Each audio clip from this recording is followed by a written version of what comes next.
எனக்கு விஷால் மாதிரி ஒரு மாப்பிள்ளை வேணும் சார். ஆஹா பியூட்டிஃபுல்.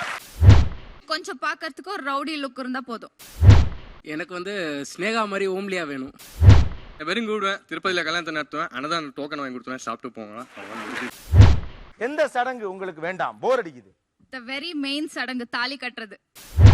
இந்த பொண்ணை உங்க வீட்டு மருமகளா ஏத்துப்பீங்களா? கண்டிப்பா முடியாது சார். கண்டிப்பாக முடியாது. ஒரு ஒரு கணவன் மனைவியோட பந்தத்தை வந்து ஒரு மெட்டல் தான் நிர்ணயிக்கணுமா? தாலி கட்டி குழந்தைகள் பெற்ற உங்களுக்கு அவங்க கருத்தை கேட்டப்ப எப்படி இருந்தது? இந்த தாலி, அருந்ததி, மெட்டி இதெல்லாம் எனக்கு கொஞ்சம் கூட விருப்பமே கிடையாது. இங்க எத்தனை பேர் ஜாதி மாறி கல்யாணம் செய்வீர்கள்?